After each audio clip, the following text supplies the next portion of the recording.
Hey guys, कैसे हैं आप सब? आई होप आप सब बहुत अच्छे हैं, मस्त हैं एंड सभी सेफ हैं। स्टार्ट करें आज की क्लास को। चलिए स्टार्ट करते हैं। जैसे कि जब इसका पार्ट 1 आया था, जैव प्रक्रम यानी कि लाइफ प्रोसेस का जो आपका पार्ट 1 था वन शॉट का, क्योंकि जो ये चैप्टर है बहुत बड़ा है एंड मैंने आपको बोला है कि मैं इसको आपको पार्ट्स में कराऊंगी, क्योंकि मुझे कुछ क्वेश्चन की प्रैक्टिस भी करानी है एंड बोर्ड के क्वेश्चन की प्रैक्टिस में आपको साथ साथ कराते हुए चलूंगी अब। एंड जैसे कि मैंने आप सबको बताया भी है कि अब से हम क्या करेंगे, जो भी वीडियोस आएंगी आपको बहुत ध्यान से देखनी है। क्यों? कॉन्सेप्ट तो वहाँ पे समझना है, क्योंकि बोर्ड का मोस्ट इंपॉर्टेंट चैप्टर है। इस चैप्टर को छोड़ के जाना, वापस बोल रही हूँ, सबसे बड़ी बेवकूफ़ी है। और आज आपको जो मैंने 3 कॉन्सेप्ट पढ़ाए हैं, कौन कौन से? मानव पाचन तंत्र, पोषण और पोषण के प्रकार, ठीक है, जैसे मैंने पौधों में पोषण पढ़ाया। और आज हम एक और पढ़ेंगे, यानी कि चौथा, वो है आपका अमीबा में पाचन। ठीक है, तो यहाँ से कितने क्वेश्चन बनते हैं आपके बोर्ड एग्जाम के, वो मैं आज कराऊंगी। और ये आपके एक अलग रजिस्टर में नोट डाउन होने चाहिए। आप एक अलग कॉपी बनाएंगे अपने सिर्फ क्वेश्चन आंसर की, के इंपॉर्टेंट क्वेश्चन जहाँ पे आपको लिखने हैं, तो आप उसमें लिख देंगे ऊपर इंपॉर्टेंट क्वेश्चन, तो मैं वहाँ पे करवाऊंगी। एंड सिर्फ मैं आपको इसी के नहीं कराऊंगी, इवन मैं आपको सारे ही कराऊंगी, फिजिक्स भी करा दूंगी, केमिस्ट्री भी करा दूंगी। ठीक है, एंड कुछ कुछ क्वेश्चन प्रैक्टिस आपको मिलेगी जो कि आपके प्रीवियस ईयर क्वेश्चन के होंगे। तो जो मैं आपको दूंगी वो आपको क्या करना है बेटा, प्रैक्टिस करनी है उन क्वेश्चंस की। ठीक है, तो जो क्वेश्चन मैं आपको होमवर्क के लिए दूंगी उनकी प्रैक्टिस करनी है, क्योंकि वो प्रीवियस ईयर के होंगे। तो अभी से आपको बोर्ड एग्जाम के लिए तैयार करना है, ताकि नेक्स्ट टॉपर बने आप। ओके, एंड आई वॉन्ट कि मेरा ही बच्चा टॉपर निकले, है ना। तो वो टॉप करना है तो बहुत ध्यान से पढ़ना है। जितना बता रही हूँ बस उतना करते चलो, उससे तुम्हारा बाहर बोर्ड के एग्जाम में यानी कि कहीं से भी क्वेश्चन नहीं आएगा। ठीक है, चलिए फिर शुरू करते हैं।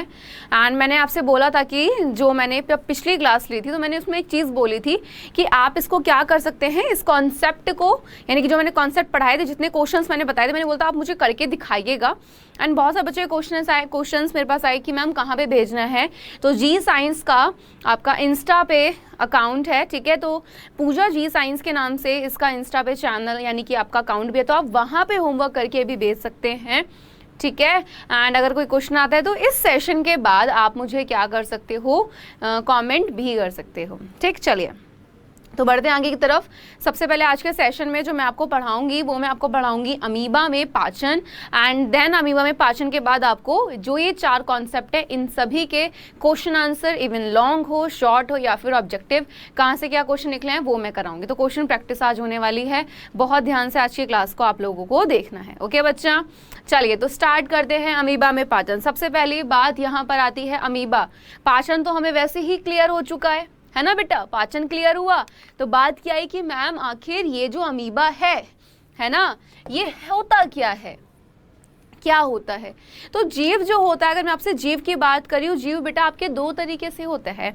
कैसा? एक होता है एक कोशिकीय, एक होता है बहुकोशिकीय जीव। एक कोशिकीय और बहुकोशिकीय क्या है, ध्यान से सुनना बेटा इस चीज को। ये आप 9th में भी पढ़ते हो वैसे, बट अगर मैं आपसे बात करूं 9th की, कि आपने 9th में ठीक से पढ़ा था, क्योंकि बच्चे जब 8 से 9th में आता है तो वो थोड़ा ना उसको ऐसे लगता है कि अरे अब तो मैं बहुत बड़ा हो गया, कोई दिक्कत नहीं है ये वो। लेकिन चीज़ें जब तक नहीं समझोगे तो दिक्कत होगी। 9th के कॉन्सेप्ट अगर वीक रहेंगे 10th में दिक्कत आती है। मैं यही बात हर बच्चे को बोलती हूँ जो बच्चा 9th में आता है। आपको लगता है कि आप बड़े हो गए, अब ठीक है आराम से पढ़ लेंगे, ऐसा नहीं होता है। वहीं पे अगर आपने हल्की सी ढील दी, आपका 10th खराब हो सकता है ना। तो एक कोशिकीय और बहुकोशिकीय ये आप 9th में ही पढ़ लेते हो, बट मैं आपको फिर भी बता रही हूँ। ठीक है, तो एक कोशिकीय जीव एंड सेकंड वर्ड मैंने आपको बोला बहुकोशिकीय जीव।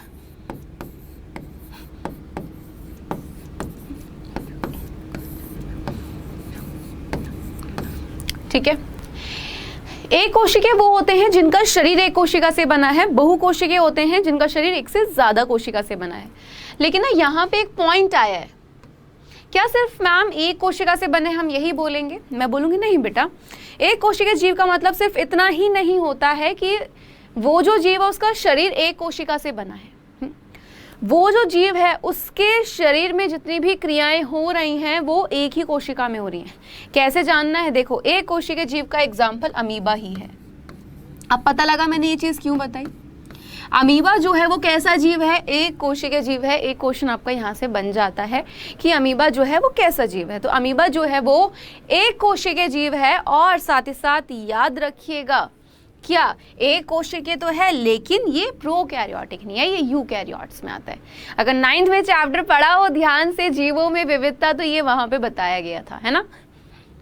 अब फिर बात है कि बहुकोशिकीय कौन होते हैं मैम, तो ध्यान से देखना। अमीबा, मैंने ये बनाई एक संरचना, ठीक है, ये एक संरचना, ये अमीबा है।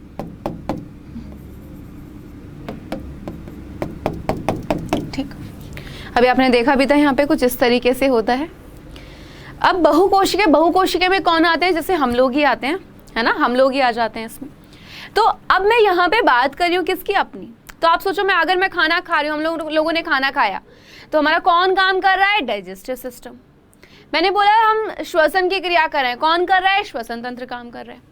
मैंने बोला पूरी बॉडी में ब्लड सर्कुलेट हो रहा है, कौन काम कर रहा है, परिसंचरण तंत्र हो गया, ठीक है।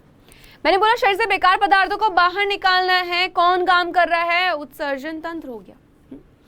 हमने देखा हमारे शरीर के अंदर किसी एक तंत्र ने काम किया नहीं, अलग अलग तंत्र ने, पाचन तंत्र, श्वसन तंत्र, उत्सर्जन तंत्र, परिसंचरण तंत्र, इसके अलावा और भी तंत्र होते हैं।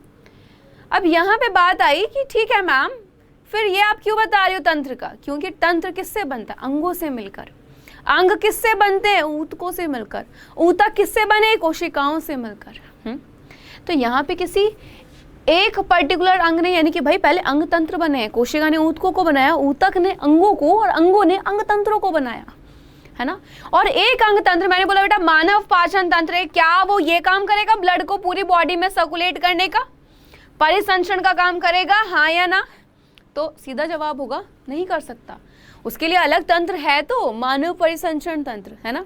तो हमारे शरीर में क्या हो रहा है कि क्या एक ही कोशिका सारे काम कर रही है, नहीं, हमारा शरीर अलग अलग कोशिकाओं से बना, एक से ज्यादा कोशिकाओं से बना हुआ है, और हर क्रिया के लिए एक अलग तंत्र उपस्थित है हमारी बॉडी में, हमारे शरीर में, है ना। अलग हर जो भी क्रिया, पाचन होना तो पाचन तंत्र है, श्वसन होना है तो श्वसन तंत्र। लेकिन एक कोशिकीय जो जीव होते हैं इनमें ऐसा नहीं होता है, इनमें एक ही कोशिका में सारी क्रियाएं होती है। इन्हें खाना खाया, पचाया, तो वो भी यही करेंगे।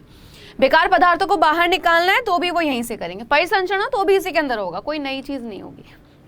तो अब से आपको याद रखना है कि एक कोशिकीय जीव जो होते हैं उनका शरीर एक कोशिका से तो बना होता ही है, साथ ही साथ उनमें एक ही कोशिका में सारी की सारी क्रियाएं होती हैं। जबकि बहुकोशिकीय में क्या होता है, एक से ज्यादा कोशिका से क्या होता है, उनका जो शरीर होता है बेटा वो बना होता है। प्लस पॉइंट क्या है साथ ही साथ कि उनका जो शरीर है उनमें हर क्रिया के लिए एक अलग कोशिका, एक अलग तंत्र आप कह सकते हो उपस्थित होते हैं। ओके, चलिए ये चीज क्लियर। तो पहला पॉइंट याद रखिएगा, अमीबा एक कोशिकीय जीव है। अब याद करो पोषण को, लास्ट लेक्चर में ही मैंने आपको बताया है कि बात की जाए पोषण की, है ना, कि मैम इसमें कौन सा पोषण पाया जाता है। आपको याद है मैंने पोषण के प्रकार पढ़ाए थे, एंड मैंने आपको एक प्रकार पढ़ाया था जो था प्राणी सम, जिसको पूर्ण जैवीय, पूर्ण जांत्विक भी हम लोग कहते हैं, है ना। उसका मतलब क्या होता है कि उसमें हम पहले का जो खाना है हमारा उसको हम अंतर ग्रहण करेंगे, देन उसको हम डाइजेस्ट करते हैं, तब हम उसका बाद में पाचन करते हैं। ओके है, तो ये क्या चीज है, पाचन कैसे हो रहा है ना, ये बात आई। तो यहाँ पे पाचन जानने के अमीबा में कैसे, वो बात की बात है, पहले ये जाने कि पोषण कौन सा है। तो अमीबा भी यही करता है, क्या करता है, पहले खाने को खाएगा फिर उसको डाइजेस्ट भी करेगा। तो आ जाइए फिर पोषण, कौन सा पोषण हो रहा है बेटा, प्राणी सम, या इसको हम क्या बोलते हैं, पूर्ण जैवीय या पूर्ण जांत्विक। ओके, सेकंड चीज, ठीक है बेटा। तो अमीबा में कौन सा पोषण पाया जाता है, प्राणी सम या पूर्ण जैवीय। यहाँ पे एक बच्चों के मन में सवाल आता है कि मैम ये पाया कहाँ पर जाता है, तो याद रखिएगा ये जो पाया जाता है नदी तालाबों के उनके आसपास पाया जाता है, इतनी चीज याद रखनी है। अब बारी आई अमीबा में पाचन की, ध्यान से सुनना। अमीबा में पाचन,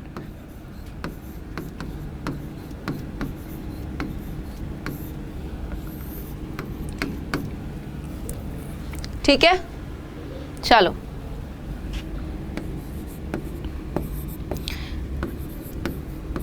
सारे स्टेप लिखूंगी, देन आपको बताती हूं मैं। पहला अंतःग्रहण, पाचन, अवशोषण, ठीक है, स्वांगीकरण,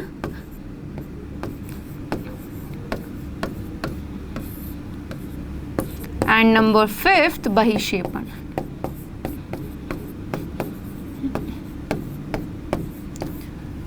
ठीक है, ये 5 स्टेप मैंने लिखे हैं। नंबर 1 अंतर्ग्रहण, फिर उसके बाद लिखा है पाचन, ठीक है, फिर मैंने क्या लिखा हुआ है आपका, अवशोषण, स्वांगीकरण एंड बहिक्षेपण।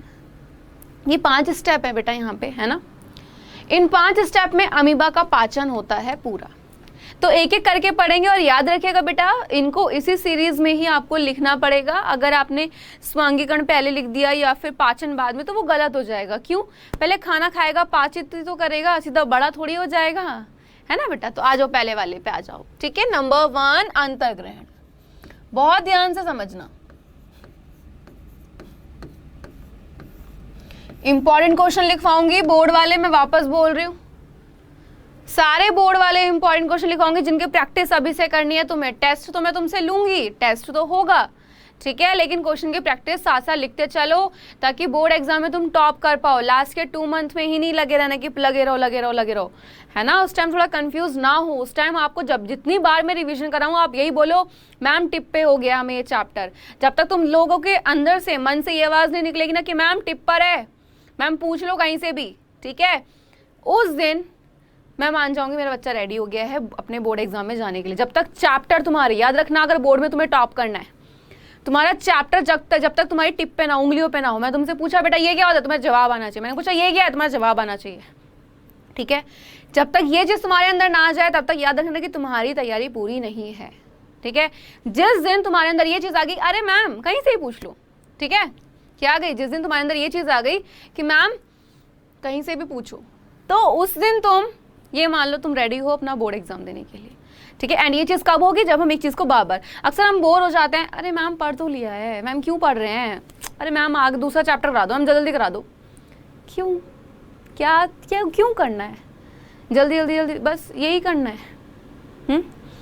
टॉपर की आदत नहीं होती, वो चीज़ों को रिवाइज करेगा करेगा करेगा करेगा करेगा, तुम्हें पता तक नहीं लगेगा, ठीक है। तो जितना ज़्यादा हो रिवीजन, स्टार्टिंग में पहले सिलेबस कंप्लीट करो बहुत ध्यान से, फिर जब भी मौका मिल रहा है, तुमने पढ़ रखा है, ये अंदर मत लाना कभी कि बोर हो रहे। जिस दिन तुम्हारे अंदर ये फीलिंग आ गई तुम बोर हो रहे हो, तुमने अपना वहां पे प्लस पॉइंट ही नहीं किया, माइनस कर लिया। तो ये चीज नहीं करनी है। अंतःग्रहण में क्या करता है कि अमीबा जो होता है वो भोजन ग्रहण करता है, ठीक, क्या करता है बेटा, अमीबा भोजन ग्रहण करता है। कैसे करता है वो जानते हैं ध्यान से। ये एक अमीबा है, ठीक,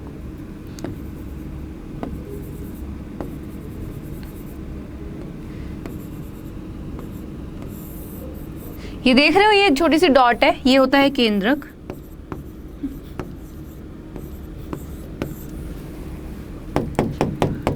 इसी में पूरे में यहाँ पे ना इस तरीके से कोशिका है। भाई कोशिका के अंदर क्या होता है, कोशिका द्रव्य, तो वो पूरे इसमें अमीबा में क्या होता है, फैला होता है।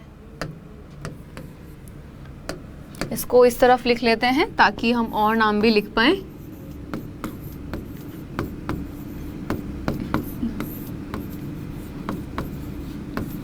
ठीक है, अब आप देख रहे हो ये 2 हाथ से, ऐसा नहीं है भैया यहीं पे, और भी कहीं हो सकते हैं इसमें। अमीबा जैसे आपने देखा यहाँ पे, ठीक है, हम तो ये भी कह सकते हैं ये रे। तो अमीबा में एक संरचना होती है बेसिकली, जो मैं आपको समझाना चाह रही हूँ, ठीक है। जैसे हमारे हाथ होते हैं ना, कोई चीज़ है हमें कोई पकड़ने, हम ऐसे करते हैं, है ना, कि कोई भी चीज़ है हमने पकड़ ली, हमारे पास आ गई। उसी तरीके से ये मान लो कि एक तरीके से अमीबा के हाथ है। तो ये जो संरचना होती है इसको बोलते हैं कूटपाद, ठीक है। इसकी मदद से क्या करता है, कूटपादों की सहायता से अमीबा भोजन को पकड़ता है। जैसे हम अपने हाथों का इस्तेमाल करते हैं खाने को खाने के लिए, भोजन को, किसी भी चीज को पकड़ने के लिए, अमीबा कूट पादों का इस्तेमाल करता है क्या करने के लिए? अपने भोजन को पकड़ने के लिए। ठीक है, अब होता क्या है भाई, यहाँ पे खाद्य पदार्थ भी है, अंतर्ग्रहण में क्या है? अंतर्ग्रहण में अमीबा भोजन भी तो ग्रहण करेगा, भोजन भी तो आना चाहिए। तो ये मान लो कि ये जो रखा हुआ है यहाँ पर, ठीक है, ये रखा है यहाँ पे भोजन। ठीक है, ये क्या है? भोजन। या हम बोल सकते हैं इसको खाद्य पदार्थ।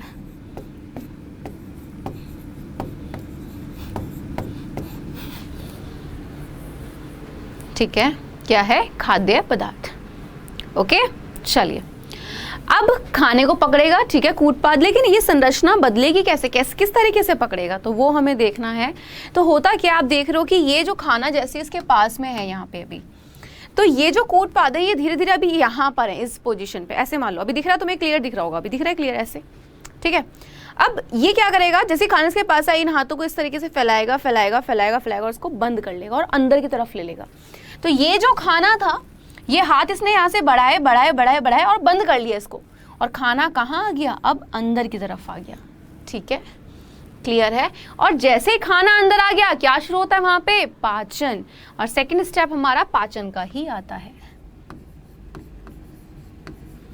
ठीक है, इस पाचन वाले स्टेप में क्या करता है अमीबा? ठीक है, विभिन्न एंजाइमों की मदद से क्या करता है अमीबा? विभिन्न एंजाइमों की सहायता से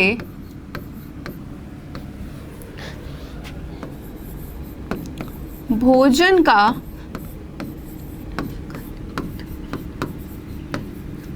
पाचन करता है। ठीक है, और यहाँ पे अब एक चीज होती है कि जब खाना अंदर आ गया, तो अब एक बार एक अमीबा ऐसा भी बना लेते हैं कि खाना अंदर आ जाए, तो वो भी, ताकि आपको और अच्छे से क्लियर हो जाए चीजें। ये रहा अमीबा। ठीक है बेटा, ठीक, यहाँ पे कोशिका द्रव्य, ये रहा न्यूक्लियस यानी कि केंद्रक। खाना भी तो अंदर आ चुका है, तो खाने को भी अंदर लो। अब ये आ गया खाना अंदर। ठीक है, अब तो जैसे ही खाना जब अंदर आता है ना बेटा, तो खाने को ना एक चीज घेर लेती है। क्या घेर लेती है? तो जानो ध्यान से कि खाना अंदर आया, इस खाने को घेर लिया गया। किसने घेरा? इस संरचना का नाम क्या है? हमें यह पता है कि ये हमारा केंद्रक है, ये हमारा कोशिका द्रव्य, ये लाल वाला हमारा खाद्य पदार्थ है। लेकिन जिसने इस खाने को घेर लिया, ये कौन है? तो याद रखिएगा, ये है खाद्य रिक्तिका।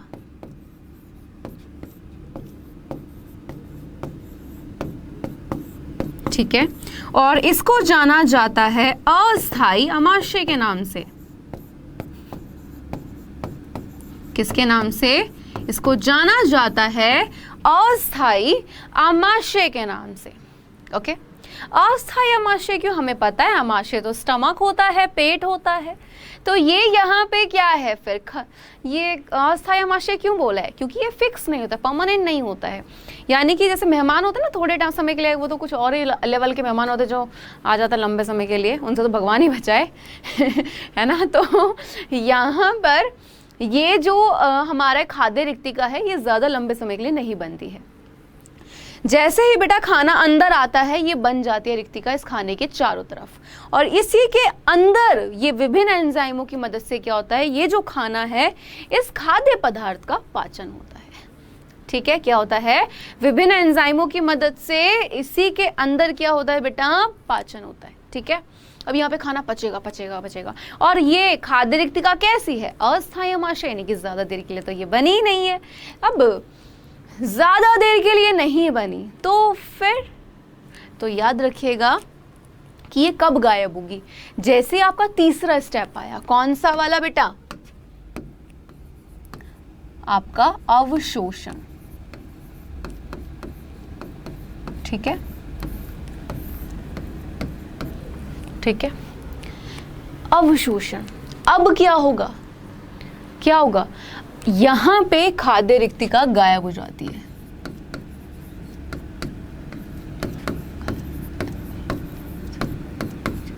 खाद्य रिक्तिका समाप्त हो जाएगी, ठीक है। और ठीक है, क्या हो जाएगा, भोजन, कौन सा वाला भोजन, अवशोषित भोजन, तो लिख लो इस वर्ड को भी,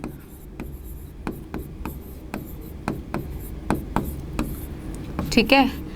पूरे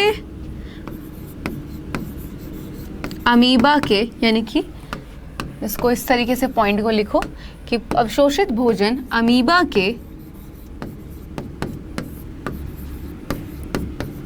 पूरे कोशिका द्रव्य में फैल जाएगा।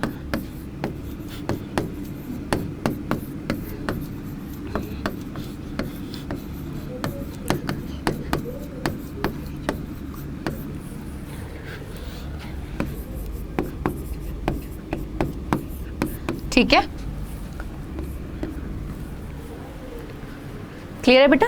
लेकिन कैसे फैलेगा, अब इसको भी हम जानेंगे। मैंने पहले बोला है कि मैं आपको कुछ ऐसा नहीं छोड़ूंगी जो आपको समझ ना आए, हम एक एक चीज समझेंगे। ये रहा केंद्रक, है ना। अब मैंने जैसे कि बोला था कि खाना अंदर है और खाद्य रिक्तिका है, और मैंने बोला ये अस्थायी हमेशा, यानी कि ज्यादा देर के लिए नहीं है, ये सिर्फ थोड़े समय के लिए है। और जैसे ही मैंने बोला भोजन जो है पच जाएगा, और जब अवशोषण वाला स्टेप आएगा तो क्या होगा कि आपका ये जो है खाद्य रिक्तिका ये खत्म हो जाएगी, और आपका ये जो भोजन था, ठीक है, ये जो आपका यहाँ पे भोजन था, ये कहाँ पर, ये हमारा क्या था भाई, यहाँ पे पूरा का पूरा कोशिका द्रव्य, इस पूरे के पूरे कोशिका द्रव्य में क्या हो जाएगा बेटा, फैल जाएगा।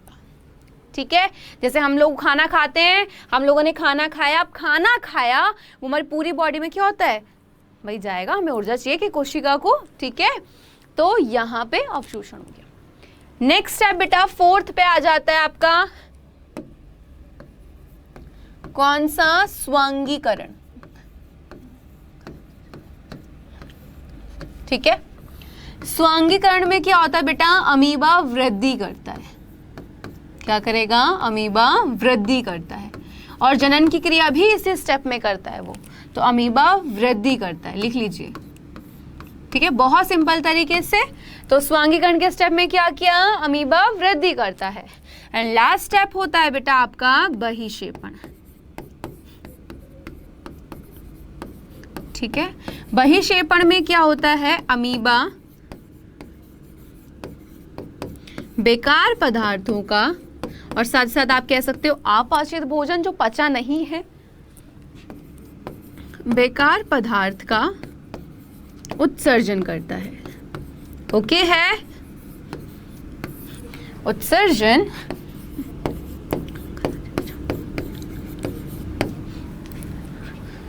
करता है।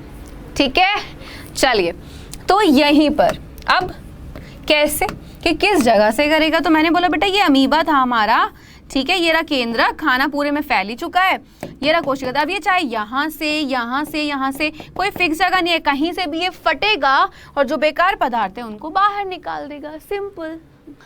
ठीक है, चलो, तो ये हो गया आपका अमीबा में पाचन। तो अभी तक मैंने कितने कॉन्सेप्ट पढ़ा दिए, मैंने पहले बोला है बेटा, अब मैं जो आपको तैयार कर रही हूँ, पढ़ा तो मैं पहले भी रही हूँ, अभी भी पढ़ा रही हूँ, है ना, बट अब हम सीधा टारगेट कर रहे हैं अपने किसके, सीधा कि भाई बोर्ड एग्जाम से। अब बच्चों को बेटा सीरियस होना पड़ेगा, अगर आप अभी सीरियस नहीं हो रहे हो ना तो आपको आगे चल के प्रॉब्लम होगी, एंड मैं नहीं चाहती मेरे बच्चे को किसी को भी प्रॉब्लम हो।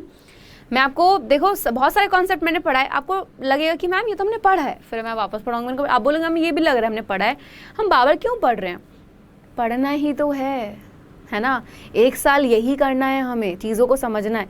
रट्टू तोता बेटा प्लीज़ मत बनिएगा, मेरी क्लास में रट्टू तोता बिल्कुल नहीं बनना है।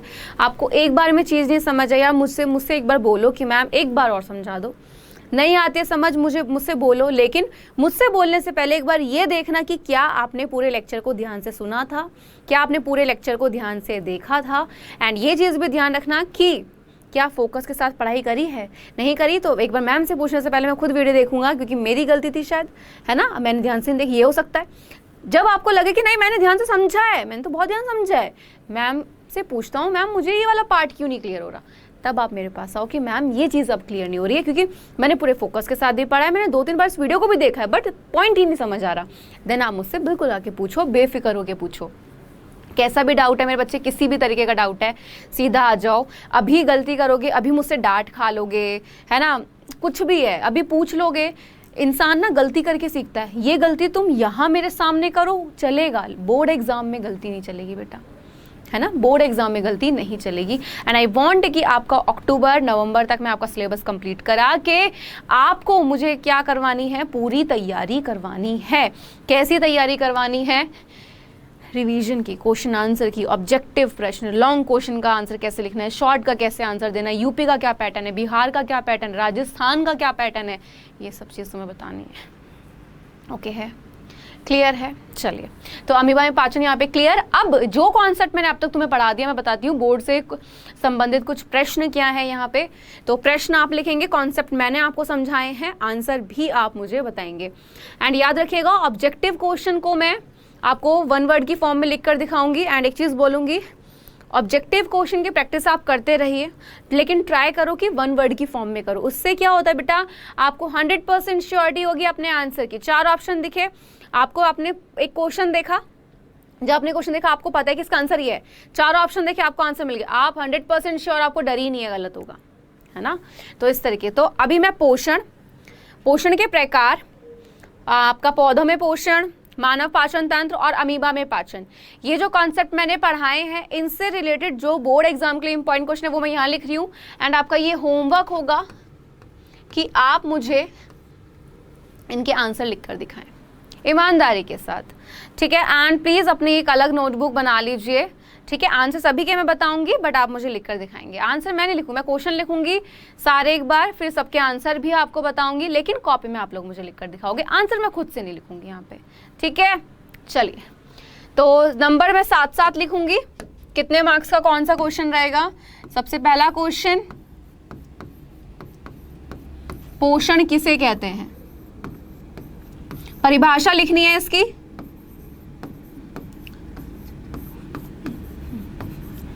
ठीक है। ये है आपका 1 नंबर का क्वेश्चन, ठीक। एक पेपर की तरह ही आप इसको करेंगे एंड मुझे करके दिखाएंगे, जैसे कि मैंने आपसे बोला है। जो मुझसे व्हाट्सएप पे जुड़े हुए हैं, इंस्टा पे जुड़े हुए हैं, कहीं भी आप प्लीज मुझे एटलीस्ट होमवर्क करके दिखाइए, ओके। नेक्स्ट, सेकंड क्वेश्चन,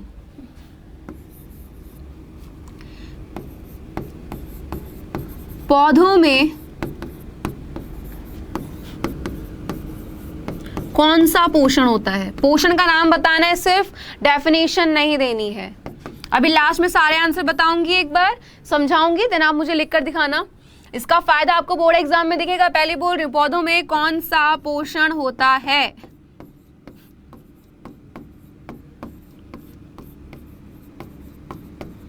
एक नंबर के लिए तैयार करना है इसको। नेक्स्ट, थर्ड, ठीक है। उत्पादक कौन होते हैं?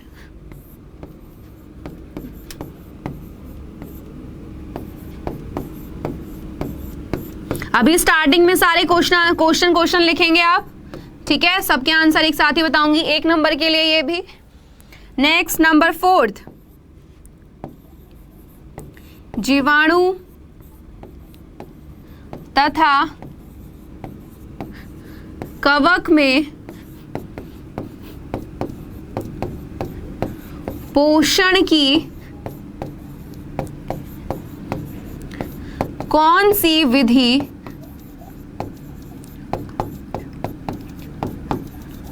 पाई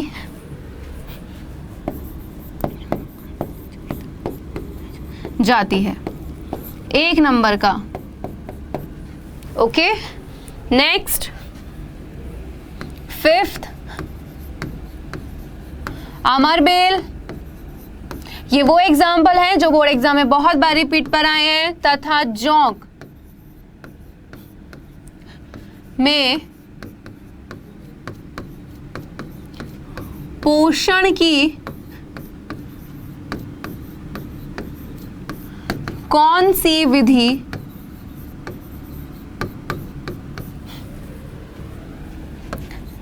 पाई जाती है?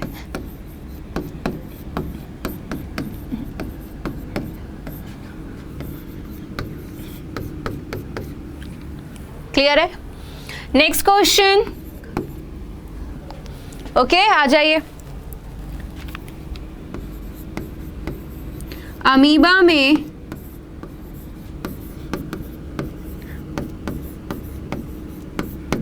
कौन सा पोषण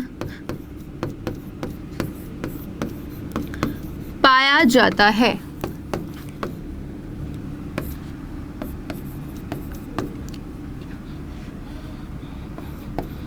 एक नंबर के लिए 7th,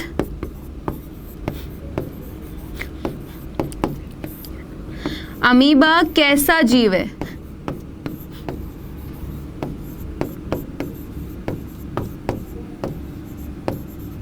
एक number, okay. Next question 8th, यहीं पर आ जाता है कि अमीबा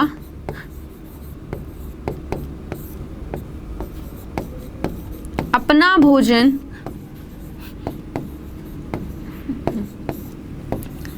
किसकी सहायता से पकड़ता है?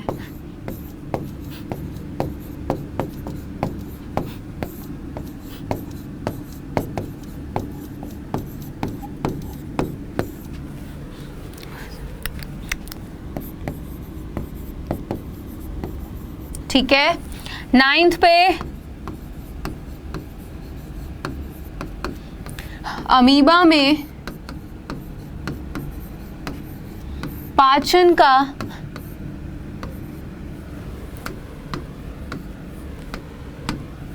पाचन की क्रियाविधि का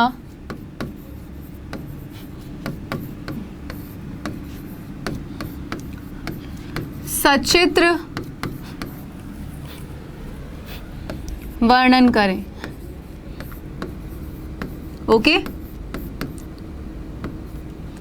ये है आपका 5 नंबर का डायग्राम बनेगा। जब भी वर्ड आ जाए सचित्र वर्णन करें, यानी कि आपको वहां पे डायग्राम बनाना है। ओके, नेक्स्ट क्वेश्चन लेंगे हम यहाँ पे, क्या कि पौधे में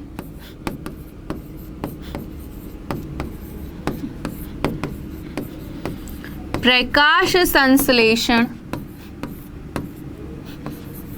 की क्रिया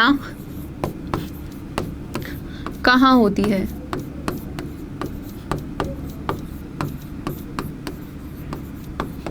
एक नंबर। नेक्स्ट, सौर ऊर्जा को रासायनिक ऊर्जा में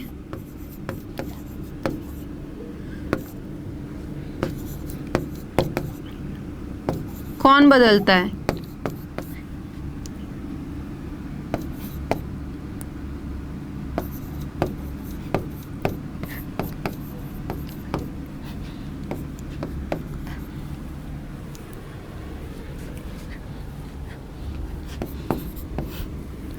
क्लियर है? नेक्स्ट,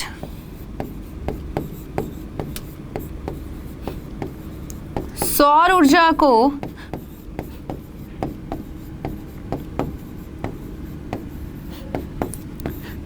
रासायनिक ऊर्जा में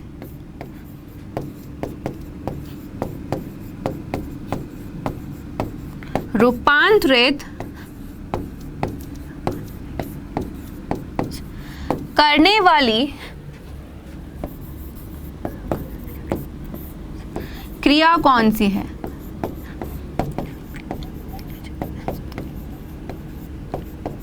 एक नंबर। ठीक है, क्लियर है? नेक्स्ट पर आओ 13। हाँ जी, किसके अपघटन से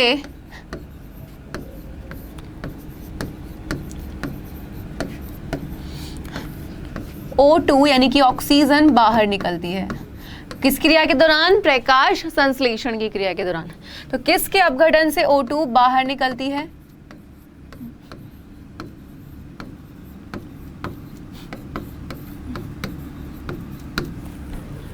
नेक्स्ट, प्रकाश संश्लेषण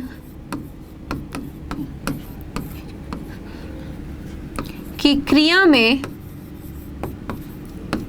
ठीक है, कि क्रिया के दौरान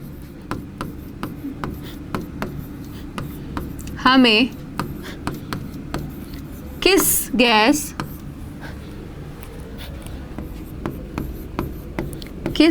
की आवश्यकता होती है, O2 या CO2, ये आपको यहाँ पे बताना है।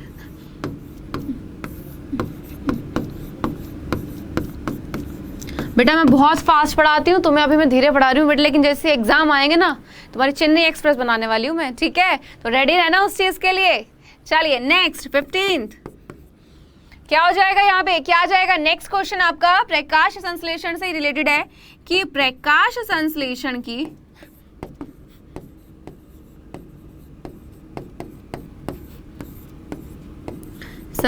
की प्रकाशिक तथा अप्रकाशिक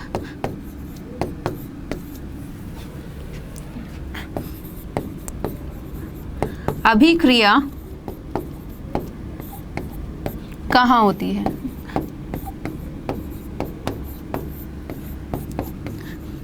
ये आपका 2 नंबर में है, ये वाला आपका 1 नंबर में है, एंड ये भी आपका 1 नंबर में है, ठीक है, क्लियर। चलिए नेक्स्ट आ जाइए 16 पर। इसमें पूरा डायग्राम बनाना है। प्रकाश संश्लेषण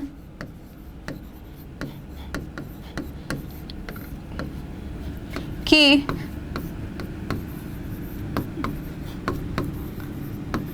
क्रियाविधि का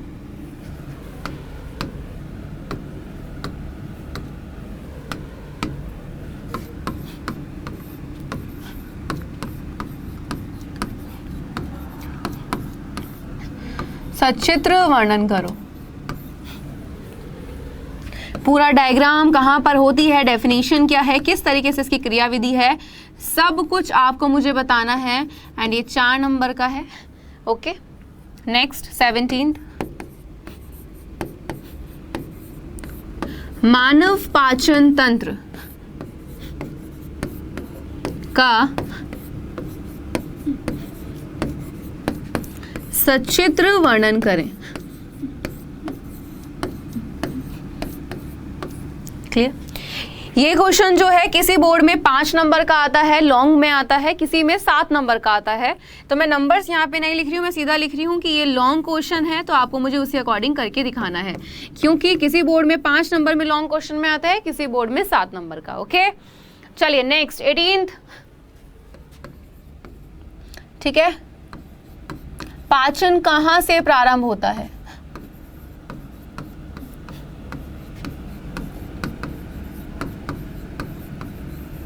कहाँ से प्रारंभ होता है,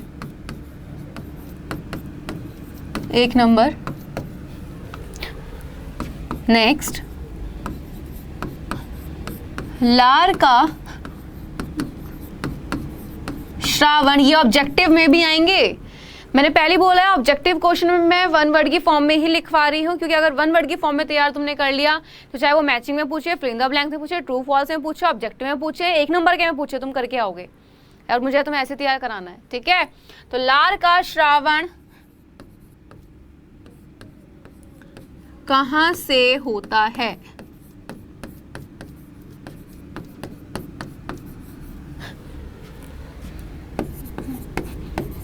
नेक्स्ट, लार में कौन सा एंजाइम पाया जाता है।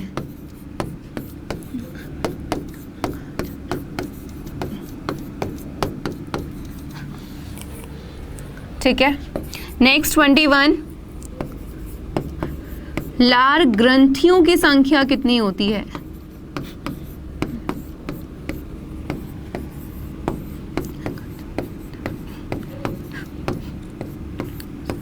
की संख्या कितनी होती है।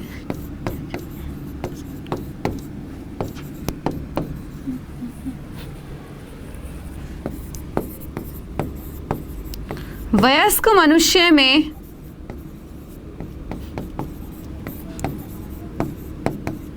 दांतों की संख्या। बेटा वयस्क मनुष्य में दांतों की संख्या बतानी है कि एक वयस्क मनुष्य में दांतों की संख्या कितनी होती है। बहुत ही सिंपल क्वेश्चन है, ठीक है, कितनी होती है। और जितना करा रही हूं उतना करते चलो, तुम्हारा बोर्ड का पेपर का एक भी क्वेश्चन बाहर से नहीं होगा, ठीक है, ओके है। चलिए नेक्स्ट क्वेश्चन, मुख से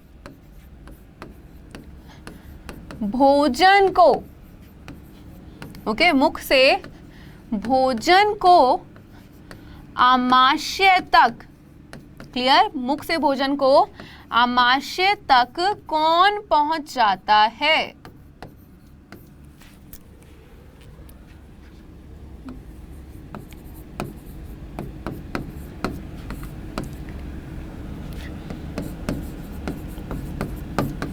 एक नंबर,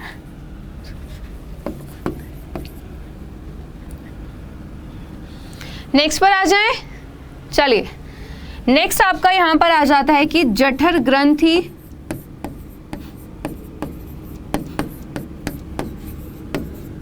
कहां स्थित होती है।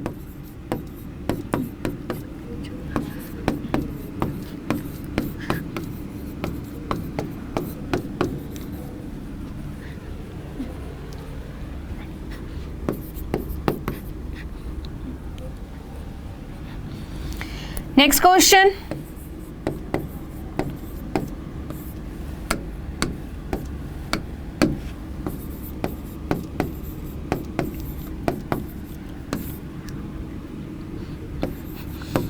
आमाशय में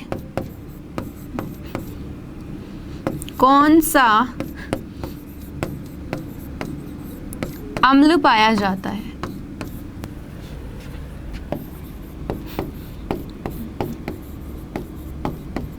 ठीक है, एक नंबर ये भी, ओके। 26, अम्लीय वातावरण में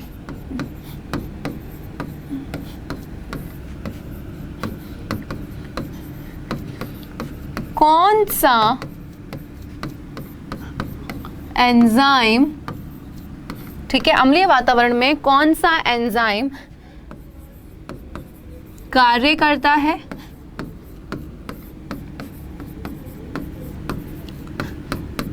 तथा यह किसका पाचन करता है।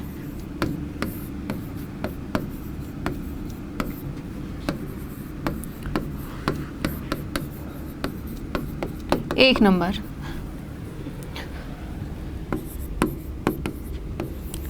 श्लेष्मा का कार्य,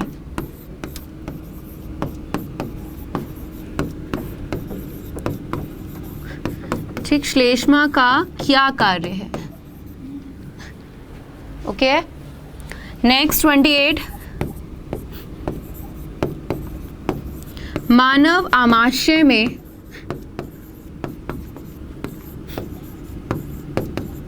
अम्ल की क्या भूमिका है। ठीक है, अम्ल की क्या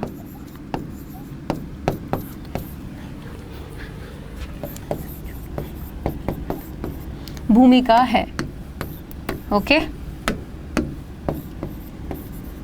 3 नंबर में शॉर्ट में आता है अक्सर ये। 29, सबसे ज्यादा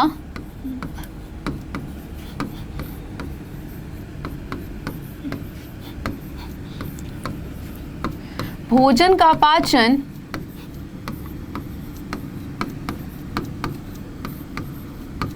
आहार नाल के किस भाग में होता है, ओके, किस भाग में होता है।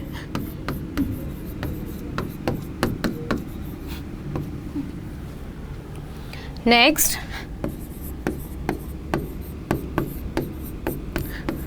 पित्तरस का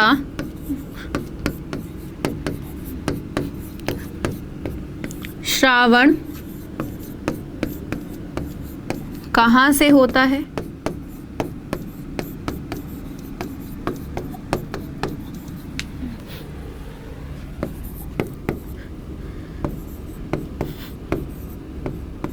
मानव शरीर की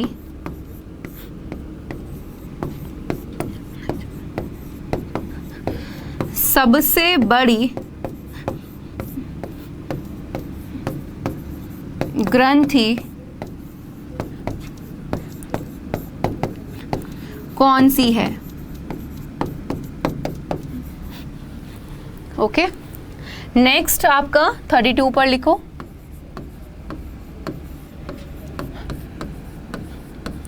पित्तरस के क्या कार्य हैं?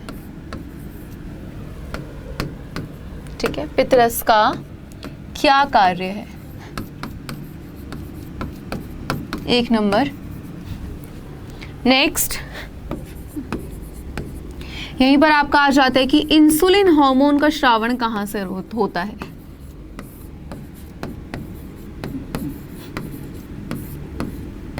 हार्मोन का श्रावण कहां से होता है?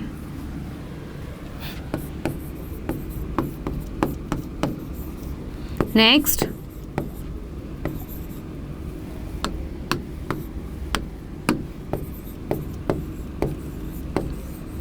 इंसुलिन हार्मोन की कमी के कारण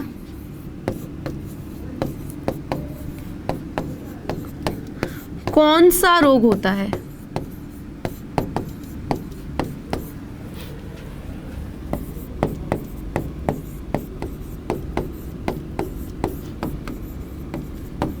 ठीक, 1 नंबर। एंड लास्ट क्वेश्चन आप लोगों का, ठीक है, कार्बोहाइड्रेट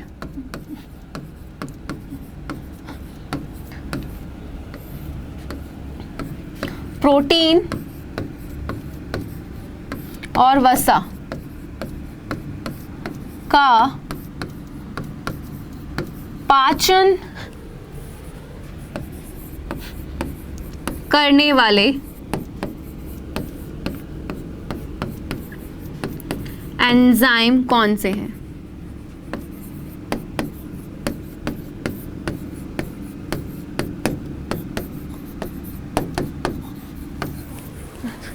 ठीक है, टोटल तुम्हारे 35 क्वेश्चन दिए हैं तुम्हें होमवर्क के लिए मैंने। जो अभी तक सोचो आप सिर्फ 4 कॉन्सेप्ट पढ़े हैं तुम लोगों ने और वहां से ये इतने सारे क्वेश्चंस हैं। ठीक है, अभी तो बहुत बचे हैं तुम्हारे कॉन्सेप्ट। सोचो कितने सारे क्वेश्चन की तुम्हें प्रैक्टिस करें। तुम्हें लगा कि भाई कॉन्सेप्ट पढ़ लिया मैम, हो गया हमारा काम। बेटा कॉन्सेप्ट पढ़ना जरूरी है, बहुत जरूरी है, लेकिन वहां से कैसा क्वेश्चन बनता है ये भी जरूरी है। तो कॉन्सेप्ट तो हमें पढ़ने ही है ध्यान से, लेकिन हमें ये भी ध्यान देना है कि क्वेश्चन किस तरीके से, हमें दोनों चीज करनी है। ठीक है, ये 35 क्वेश्चन है, इन सभी के आंसर मैं आपको बताऊंगी एंड मुझे आप लिखकर दिखाएंगे। ठीक है, ओके, पोषण किसे कहते हैं? डेफिनेशन दोगे कि भाई भोजन प्राप्त करने का तरीका, और जब हमने खाना खाया उससे हमें क्या मिली? ऊर्जा, और उस ऊर्जा का क्या क्या हमने उपयोग किया, ये हमारा पोषण हुआ। पोषण पौधों में कौन सा पोषण होता है? बिल्कुल स्वयं पोषण, क्योंकि वो अपना खाना खुद से बनाते हैं। उत्पादक कौन होते हैं? भाई पेड़ पौधे ही होते हैं। जीवाणु तथा कवक में कौन से पोषण की विधि पाई जाती है? मृतोपजीवी। अमर बेल और जोंक में कौन सी प्राणी? आपका यहाँ पे परजीवी। अमीबा में कौन सा पोषण होता है? प्राणी सम। अमीबा कैसा जीव है? एक कोशिकीय। अमीबा अपना भोजन किसकी सहायता से पकड़ता है? अभी बताया, कूटपाद की सहायता से। क्रियाविधि है, पूरा एक्सप्लेन करना, जितने मैंने बताए थे 5 के 5 पार्ट, क्योंकि लॉन्ग में है। पौधों में प्रकाश संश्लेषण क्रिया कहाँ होती है? हरित लावक में होती है, यानी कि पत्ती के हरित लावक में। सौर ऊर्जा को रासायनिक ऊर्जा में कौन बदलता है? क्लोरोफिल। सौर ऊर्जा को रासायनिक ऊर्जा में रूपांतरित करने वाली क्रिया कौन सी है? प्रकाश संश्लेषण। किसके अपघटन से O2 बाहर निकलती है? जल के, है ना। प्रकाश संश्लेषण की क्रिया के दौरान हमें किस गैस की आवश्यकता होती है? Carbon dioxide. क्यों? क्योंकि उससे हमें पौधे का भोज्य पदार्थ बनाना होता है। नेक्स्ट, प्रकाश संश्लेषण की प्रकाशिक और अप्रकाशिक अभिक्रिया कहाँ होती है? प्रकाशिक यानी कि प्रकाशीय अभिक्रिया जो होती है वो कहाँ होती है? वो होती है आपकी किसमें? हरित लावक के ग्रेना में। और अप्रकाशीय कहाँ होती है? हरित लावक के स्ट्रोमा में। तो यार ना, प्रकाशिक और अप्रकाशिक बोल सकते हो आप इनको। प्रकाशीय और अप्रकाशीय भी कह सकते हो। प्रकाश संश्लेषण में क्रियाविधि का आपका पूरा सचित्र वर्णन करना है, यानी आपको उसमें डायग्राम भी बनाना है, ये भी बताना है डेफिनेशन क्या है, समीकरण लिखनी है, कहाँ पर होती है, किस तरीके से इसकी क्रियाविधि है, सब चीज सेम। आपको मानव पाचन तंत्र पूरा लॉन्ग में है तो अच्छे से एक्सप्लेन करके बताने हैं सारे पार्ट्स। पाचन कहाँ से प्रारंभ होता है भाई? मुख से ही स्टार्ट हो जाता है। लार का श्रावण कहाँ से होता है? लार ग्रंथि से। लार में कौन सा एंजाइम पाया जाता है? टॉयलिन एंजाइम। लार ग्रंथियों की संख्या कितनी होती है? 3 जोड़ी। वयस्क मनुष्य में दांतों की संख्या कितनी होती है? 32। मुख से भोजन को आमाशय तक कौन पहुंचाता है? बिल्कुल कौन पहुंचाएगा? ग्रास नली हमारी, ठीक है, जिसको ग्रसिका भी कहते हैं। जठर ग्रंथि कहाँ होती है? आमाशय में होती है। मानव आमाशय में कौन सा अम्ल पाया जाता है? हाइड्रोक्लोरिक अम्ल। अम्लीय वातावरण में कौन सा एंजाइम कार्य करता है? Pepsin enzyme. ये किसका पाचन करता है? प्रोटीन का। श्लेष्मा का क्या कार्य? आमाशय के आंतरिक स्तर की रक्षा करता है। किससे? हाइड्रोक्लोरिक अम्ल से। मानव आमाशय में अम्ल की क्या भूमिका है? कि भाई ये भोजन को पचाने में मदद करता है, साथ साथ जीवाणुओं को भी मार देता है। सबसे ज्यादा भोजन का पाचन जो होता है वो आहारनल के किस भाग में होता है? छोटी आंत में होता है। पित्तरस का श्रावण कहाँ से होता है? यकृत से। मानव शरीर की सबसे बड़ी ग्रंथि कौन सी है? यकृत ही है। पित्तरस का क्या काम है भाई? इसमें होते हैं पित्त लवण और वो क्या करते हैं? वसा की बड़ी गोलिकाओं को छोटे छोटे गोलिकाओं में तोड़ने का कार्य, जिससे वसा का पाचन हो सके, है ना। इंसुलिन हार्मोन का श्रावण कहाँ से होता है? तो अग्नाशय ग्रंथि के अंतःस्रावी ग्रंथि वाले भाग से। इंसुलिन हार्मोन की कमी से कौन सा रोग होता है? तो मधुमेह, जिसको हम आमतौर पर शुगर डायबिटीज भी कहते हैं। नेक्स्ट आ जाता है कार्बोहाइड्रेट, प्रोटीन और वसा का पाचन करने वाले एंजाइम। तो कार्बोहाइड्रेट को करता है एमाइलेज, प्रोटीन को करता है ट्रिप्सिन और वसा को करता है लाइपेज एंजाइम। तो ये थे आपके आज के सारे क्वेश्चन। मैंने बोला था आपसे कि नेक्स्ट लेक्चर जब आऊंगी तो क्वेश्चन कराऊंगी। तो ये है बोर्ड से इंपॉर्टेंट कुछ क्वेश्चन। कौन से वाले? जो अभी तक कॉन्सेप्ट पढ़े हैं सिर्फ वहीं तक।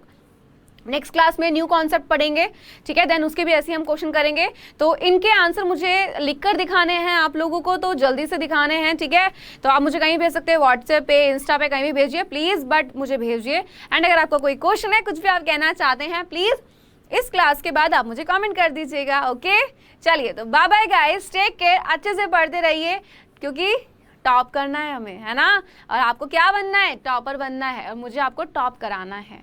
ओके, बाय बाय बच्चा लोग, and love you, take care guys.